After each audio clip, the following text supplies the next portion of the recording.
하나님의 아들을 믿는 자는 자기 안에 증거가 있고 하나님을 믿지 아니하는 자는 하나님을 거짓말하는 자로 만드나니 이는 하나님께서 그 아들에 관하여 증거하신 증거를 믿지 아니하였음이라. 자, 구원받은 그리스도인들은 자기 안에 증거가 있다. 누가 나를 너는 구원 안 받은 것 같아 해도 아니 내가 믿어졌는데 어떻게 할 거예요? 내가 구원을 받았는데 혹시 내가 구원받고 나서 생활을 좀 잘못해가지고 어떤 형제 자매님들이 이 형제는 구원이 아닌 것 같아 이렇게 말을 한다 할지라도 정말로 진실로 구원을 받은 사람은 자기 안에 증거가 있지 않습니까? 내가 비록 생활은 지금 좀 잘못하고 있지만은 나는 구원받은 것만큼은 확실해. 정말 확실하다면은 그 확실한 믿음을 이제는 회개함으로, 자백함으로, 돌이킴으로, 삶의 변화로 증거를 보여야겠죠. 자기 안에 증거가 있는데 5장 7절 증거하는 이는 성령이시니 성령은 진리니라. 증거하는 이가 셋이니 성령과 물과 피라. 또한 이 셋이 합하여 하나이니라. 여기 증거하는 이가 셋인데 성령과 물과 피라. 피.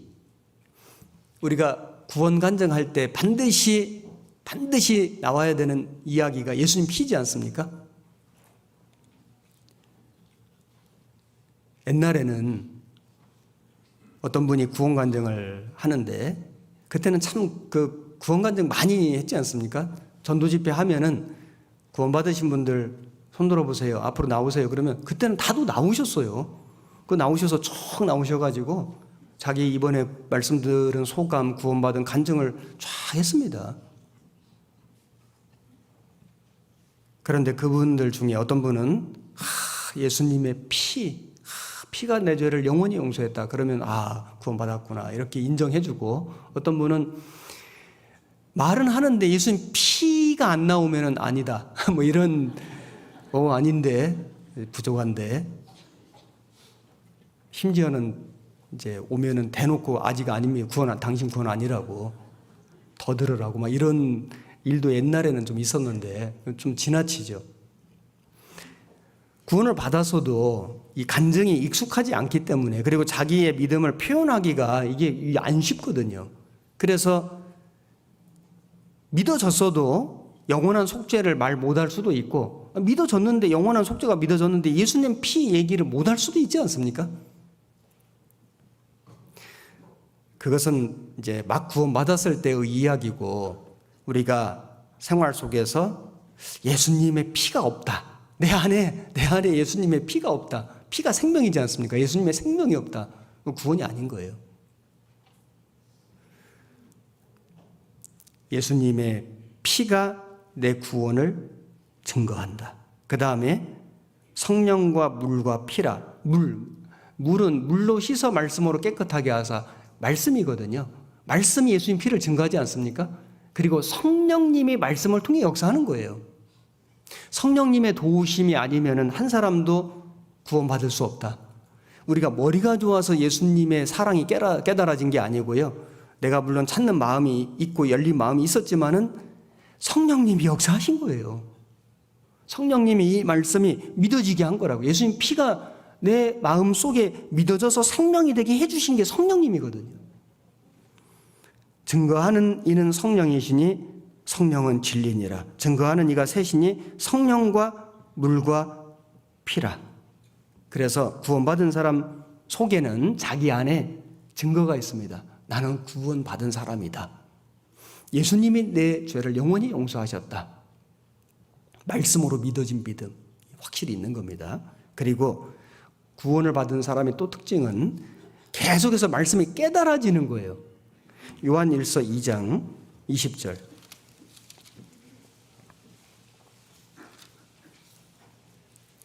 너희는 거룩하신 자에게서 기름 부음을 받고 모든 것을 아느니라. 27절. 너희는 주께 받은 바 기름 부음이 너희 안에 거하나니 아무도 너희를 가르칠 필요가 없고 오직 그의 기름 부음이 모든 것을 너희에게 가르치며 또 참되고 거짓이 없으니 너희를 가르치신 그대로 주 안에 거하라. 여기 교회 안에 성령님이 계시죠? 그래서 거룩하신 자에게서 기름 부음을 받고, 우리는 기름 부음을 받았습니다. 뿐만 아니라 성령님이 우리에게 성령으로 기름을 부어주실 뿐만 아니라 성령님이 하나님 말씀으로 우리를 계속 가르쳐 주셔요. 하나님 말씀이 깨닫게 도와주셔요. 복음만 깨닫게 도와주신 게 아니라 구원받은 이후에 하나님의 자녀로서 어떻게 살아가야 할 것을 계속 깨닫게 해주셔요.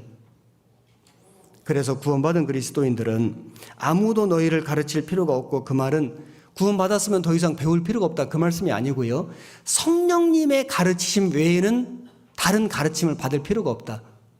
이 세상에 많은 가르침이 있지 않습니까? 세상적인 세속적인 가르침, 그리고 이 세상에 많은 자기의 어떤 교리, 잘못된 교리, 그런 어떤 교훈, 더 이상 그런 거 필요 없다. 구원받은 그리스도인들은 성령이 교회들에게 하신 말씀을 너희는 들을지어다. 요한계시록에 이 말씀이 7번 반복되는데요. 우리 교회가 세상 사람들이 뭐라 하든지, 겉모양이 어떠하든지 간에 성령님이 계시고 성령님이 역사하시고 그 성령님의 역사로 계속해서 구원받는 일이 일어나는 것은 너무나 확실한 증거입니다. 교회 안에 성령님이 가르쳐 주시는 말씀 외에 다른 교훈은 더 이상 필요 없다. 충분하다.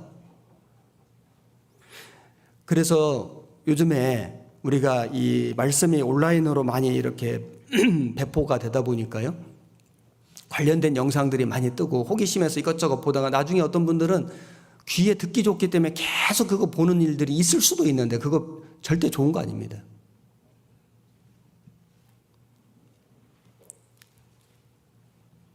아무도 너희를 가르칠 필요가 없고 오직 그의 기름 부음이 성령님이 모든 것을 너희에게 가르치며 또 참되고 거짓이 없으니 너희를 가르치신 그대로 주 안에 거하라. 그래서 구원받은 사람들의 특징은 자기 안에 증거가 있고, 말씀으로 믿어진 증거가 있고, 그리고 그 성령님이 계속해서 말씀을 가르쳐 주시고, 참 신기한 건 그 말씀이 깨달아지는 거예요. 자기 것이 되고, 자기 양식이 되고, 자기 힘이 되고. 구원 안 받은 사람은요, 말씀 듣는 것 자체가 힘들어요. 자기하고 아무 상관이 없어요. 아무 반응이 없어요. 죽은 사람에게 아무리 먹을 것 갖다 줘봐요. 못 먹습니다. 산 사람에게 먹을 걸 주면 먹습니다. 먹으면 변화가 있거든요. 힘이 생기거든요. 그리고 구원받은 사람은 하나님 말씀에 순종하는 능력이 있습니다. 이것도 능력이거든요. 구원 안 받은 사람은 순종이 안 됩니다. 순종이 뭔지를 모릅니다. 근데 구원받은 사람은 성령님의 말씀을 가르쳐 주시면, 이 말씀대로 살아야 되겠다. 살고 싶다. 실제 살아갑니다. 요한 1서 2장 3절 2장 3절에 제가 읽겠습니다. 우리가 그의 계명을 지키면 이로써 우리가 저를 아는 줄로 알 것이요 저를 아노라 하고 그의 계명을 지키지 아니하는 자는 거짓말하는 자요 진리가 그 속에 있지 아니하되 누구든지 그의 말씀을 지키는 자는 하나님의 사랑이 참으로 그 속에서 온전케 되었나니 이로써 우리가 저 안에 있는 줄을 아노라. 6절 같이 읽겠습니다. 저 안에 거한다 하는 자는 그의 행하시는 대로 자기도 행할지니라. 여기 우리가 그의 계명을 지키면 순종하면 이로써 우리가 저를 아는 줄로 알 것이요 저를 아노라 하고 그의 계명을 지키지 아니하는 자는 거짓말하는 자요. 저는 예수님을 알아요. 저는 예수님을 믿어요. 저는 예수님을 사랑해요. 라고 말을 하면서 그 예수님의 말에 순종하지 않는다면 거짓말이다. 정말로 안다면은, 정말로 주님을 사랑한다면은 그 주님의 말을 잘 듣고 순종하게 돼 있습니다. 저는 부모님을 알아요. 저는 부모님의 사랑을 알아요. 저는 부모님을 기쁘게 해드리고 싶어요. 말은 하면서 부모 말을 안 듣는다면은, 계속 불순종의 길을 걸어간다면 부모님을 모르는 거예요. 그 부모님을 사랑 안 하는 겁니다. 부모 섬길 마음이 없는 거예요. 우리가 저를 아노라 하고 그의 계명을 지키지 아니하는 자는 거짓말하는 자요. 그의 말씀을 지키는 자는 하나님의 사랑이 참으로 그 속에서 온전케 되었나니. 그래서 사랑이 참으로 그 속에 온전케 되었나니 이로써 우리가 저 안에 있는 줄을 아노라. 아, 저 형제님이 진짜로 주님을 아는구나. 정말로 주님을 사랑하는구나. 저 형제님이 정말로 주님을 섬기고 살아가는구나. 뭘 보면 알 수 있을까요? 삶을 보면요. 어떤 삶이요? 말씀에 순종하는 삶이요. 비록 자기 생각이 있지만은, 자기 뜻이 있지만, 자기 계획이 있지만은 주님이 그렇게 말씀하신다면 그렇게 하겠습니다. 이게 순종이거든요. 순종이 말은 쉬운데요. 실제 하는 건 안 쉽습니다. 아유, 뭐 순종하면 되지. 정말로 내가 순종해야 될 일이 생기면요. 순종이 정말 안 쉽다는 걸 금방 알 수 있습니다. 자기 생각이 딱 있거든요. 자기 계획이 있거든요. 근데 하나님이 어떤 말씀을 주셨어요. 교회를 통해서 어떤 것을 부탁하셨어요. 자기 생각을 딱 양보하고 자기 계획을 딱 포기하고 저는 이런 생각 갖고 있었고 이런 계획이 있었지만은 주님이 그렇게 원하신다면 기꺼이 그렇게 해보겠습니다. 이게 안 쉽다고요. 순종을 진짜 해보려고 한 사람은 그게 안 쉽다는 걸 압니다. 그런데 순종을 진짜로 해본 적이 없는 사람은요, 하면 되지 왜 순종 못해? 그런데 진짜로 해보려는 사람, 정말로 해본 사람은 순종이 쉬운 게 아니다. 순종했을 때 그 사람이, 그 형제님이, 그 자매님이 진짜로 주님을 아는 분이다. 정말로 주님을 사랑하는 분이다. 정말로 주님을 섬기는 분이다. 그게 그 순종으로 증명이 되는 거거든요. 사무엘 선지자가 어린 아이일 때 그 엘리 제사장을 섬기려고 성전에 가서 잠을 자는데 하나님이 부르셨습니다. 사무엘아, 사무엘아. 사무엘이 엘리 제사장에게 가가지고 저를 부르셨습니까? 내가 너 안 불렀다. 또 자는데 사무엘아, 사무엘아. 또 가서 엘리 제사장 저를 부르셨습니다. 내가 너 안 불렀다. 세 번째 가니까 엘리 제사장이 하나님이 부르신 거다. 그래서 하나님이 사무엘아, 사무엘아. 사무엘이 말하기를 주여 말씀하옵소서 제가 여기 있나이다. 그 말씀하옵소서 제가 듣겠나이다 그랬거든요. 제가 듣겠나이다. 그 듣겠습니다. 그 말이 우리가 이제 그 영어로 표현하면은 우리가 히어링 한다 그러잖아요. 그냥 소리를 듣는 거거든요. 리스닝, 주의를 기울여서 잘 듣는다는 거예요. 근데 오베이라는 게 순종하다거든요. 이 사무엘이 어린 아이였지만은 말씀하옵소서 제가 듣겠나이다. 이 듣겠다는 게 그냥 말해보세요. 제가 한번 들어볼게요. 이게 아니고요. 하나님이 무슨 말씀을 주시든지 제가 순종하겠습니다. 오베이 하겠다는 거예요.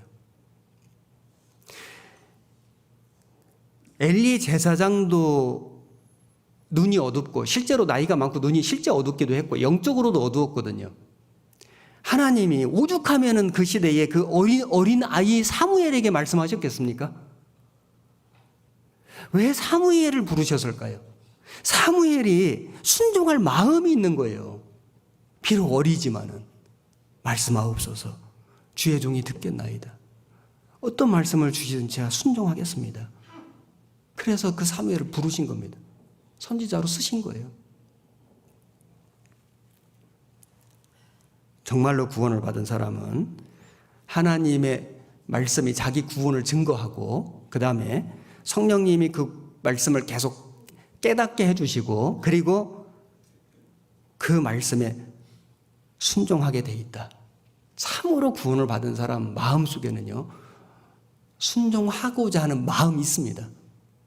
그 마음조차가 없다. 그거는 뭔가 근본이 좀 문제가 있어요. 순종하고자 하는 마음이 있습니다.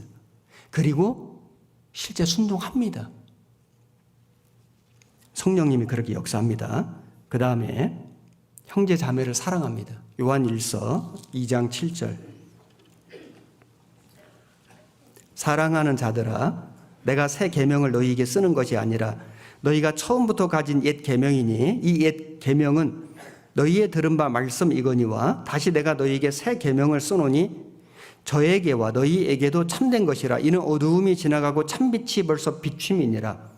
빛 가운데 있다 하면 그 형제를 미워하는 자는 지금까지 어두운 가운데 있는 자요, 그의 형제를 사랑하는 자는 빛 가운데 거하여 자기 속에 거리낌이 없으나 그의 형제를 미워하는 자는 어두운 가운데 있고 또 어두운 가운데 행하며 갈 곳을 알지 못하나니 이는 어두움이 그의 눈을 멀게 하였음이니라. 여기 구원을 받은 사람의 또 한 가지의 특징은 형제 자매를 사랑한다. 본성적으로는 미운 마음이 올라오는데 하나님이 주신 새 계명이 있기 때문에 미워지는 마음이 올라오지만은 그 미워지는 마음을 제어할 수 있는, 나아가서는 그 잘못을 용서할 수 있는, 더 나아가서는 그 사람을 사랑할 수 있는 그 힘을 주신다는 겁니다. 구원받은 그리스도인들에게 놀라운 능력이 있거든요. 우리가 옛 계명은 뭐냐면은 이웃을 사랑하라, 네 몸같이 사랑하라. 그런데 예수님이 주신 새 계명이 뭔지 아십니까? 내가 너희를 사랑한 것 같이 너희는 서로 사랑하라. 그러니까 옛 계명은 사랑하라. 그런데 우리는 사랑할 힘이 없는 거래요. 그게 율법이지 않습니까? 그런데 새 계명을 주셨거든요. 뭐냐면 내가 너희를 사랑한 것 같이, 내가 너희를 용서한 것 같이 너희는 서로 용납하고 피차 용서하되 사랑을 더하라. 이게 새 계명이거든요. 우리 주님이 우리 죄를 용서해 주신 거예요. 정말 나 같은 죄인을 생각해 보십시오. 우리가 하나님 앞에 얼마나 더러운, 얼마나 추악한 죄인이었는지를, 그런 죄인을 아무 값없이 공로 없이 용서해 주신 우리 주님, 용서해 주실 뿐만 아니라 죽기까지 우리를 사랑하셔서 나를 살려주신 거지 않습니까? 구원을 받은 이후에도 돌아보면은 우리 주님 앞에 구세주, 구원을 받았는데 하나님 자녀인데도 불구하고 얼마나 우리 주님 앞에 몰래 죄를 짓고 주님 마음을 속상하게 하고 고의적으로 불순종도 하고 곁길도 가고 그런 일들이 솔직히 수없이 많지 않았습니까? 그럼에도 불구하고 주님이 나를 용납해 주시고 용서해 주시고, 용서해 주실 뿐만 아니라 사랑으로 덮어주시고 감싸주시고, 그 은혜 때문에 우리가 지금까지 살지 않았습니까? 새 계명, 내가 너희를 사랑한 것 같이 너희는 서로 사랑하라. 내가 너를 사랑했는데, 내가 너를 용서했는데 너는 좀 다른 형제 자매를 좀 용서하면 안 되겠니? 내가 너를 그렇게 사랑했는데 너는 좀 다른 형제 자매를 좀 사랑하면 안 되겠니? 주님 우리에게 그렇게 말씀하시는 거 아닙니까? 사람을 보면 용서하기가 어렵지만은 주님 보면 용서할 수 있거든요. 사람 보면 사랑하는 게 참 어렵지만은 주님 말씀하셨다면 할 수 있거든요. 우리에게 그 힘을 주신 겁니다. 구원받은 사람의 특징, 형제 자매를 용서할 수 있다. 형제 자매를 사랑할 수 있다. 끝까지 용서 못한다. 난 절대 철천지 원수로 지내겠다. 이거 진짜 생각해 봐야 돼요. 이게 정말 그럴 수 있는지. 그건 정말 하나님 마음을 상하게 해드리는 겁니다. 여러분 부모님들 여기 많이 계시지 않습니까? 부모가 이 자식도 사랑하고 저 자식도 사랑하고, 제가 자식이라니까 욕한 거 아닙니다. 뭐 이 자식 저 자식 한 게 아니에요. 이 자녀도 사랑하고 저 자녀도 사랑하고. 완전합니까? 불완전하고 참 부족한 게 많지만은 부모니까 너무너무 사랑하는 거예요. 끝까지 사랑하지 않습니까? 그런데 자녀들끼리요 서로 아웅다웅 막 다투고 막 이르고 철없을 때는 그럴 수 있죠. 맨날 형아가 이래요, 동생이 이래요. 그런데 이제 장성했는데 다 어른 됐는데 서로 자녀들 간에 싸우고 다투고 미워하고 용서 안 하고 만나지도 않고 찾아가지도 않고 산다면은 그거는 부모 마음을 정말 속상하게 하는 거예요.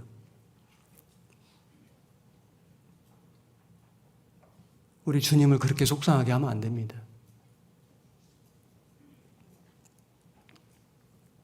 지나간 과거에 어떤 일이 있었을지라도 십자가 밑에 다 묻어야 됩니다.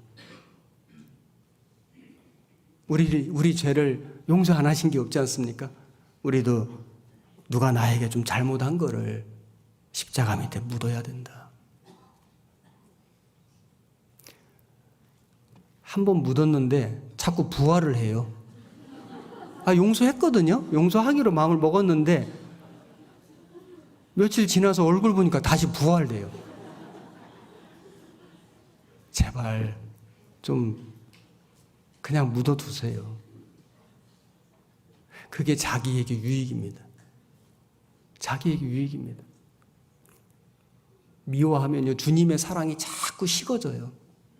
용서하면 사랑이 뜨거워집니다. 그것도 순종이거든요.